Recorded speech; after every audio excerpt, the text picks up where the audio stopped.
Hello everyone, it's Scott Romey here with the Golden Key Group, and I'm sitting down with Tara, one of our group members. Hi everybody.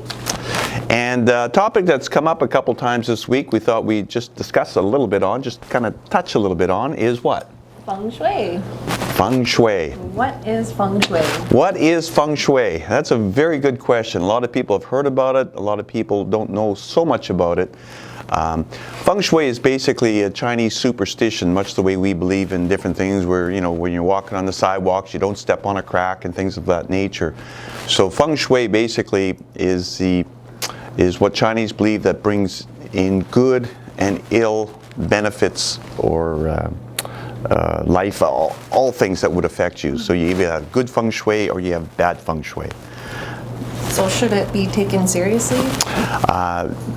When you talk, because there's so many different generations that are coming here to Canada, your first, second, third generations, it's probably a lot of Chinese will say it's more superstition, but it is actually taken under consideration by a lot of the older generation. Of course, if they have to check with their mom and dad, and then these things come out. Yeah. Okay. So tell me about some of the good and bad Feng Shui. So some of the ones that, and we get a lot of times, especially when you're buying building lots and stuff like that, if we're selling building lots to builders and that, you have to be very careful. Like a lot of Canadians that love being at the end of a cul-de-sac. The kids play hockey and stuff like that in the cul-de-sac.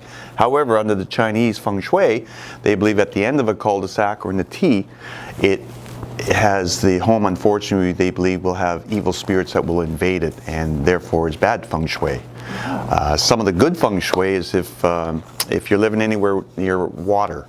So if you're living by an ocean, it's good. It can be a man-made structure as well. You can have a pond in your yard, or you can have a fountain. These types of things are good Feng Shui as well. A lot of people don't know colors play an important role in the Chinese aspect of life. In fact, many funerals in the Asian community are out of white. So therefore a lot of white sometimes isn't the best. I mean, the lucky colors for the Chinese are either red or they're gold. A big one is the number 4. The number 4 in many of the Chinese dialects sound like death. So the letter 4, the number 4 is not good.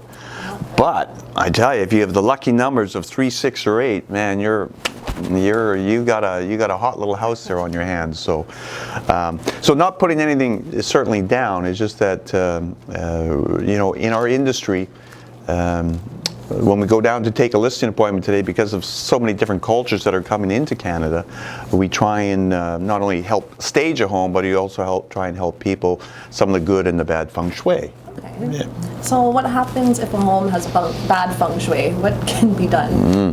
Great question.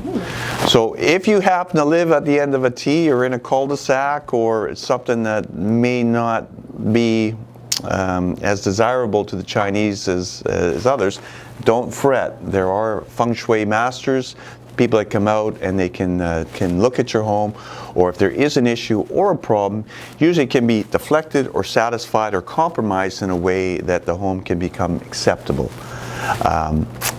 We're just bringing this in part just to show you that the Golden Key Group, we have our pulse, our finger on the pulse of the market. We're aware of different situations. I thank you, Tara, for coming out. For sure. You're welcome. And I hope this is just a little scratch of the surface, but if you'd like a little bit more in-depth, if you'd like a market evaluation and maybe to have us look and see how your house fits under the Feng Shui, please give the Golden Key Group a call. We'd be more than happy to sit down with you and teach you a little bit of what we know. Thanks for listening.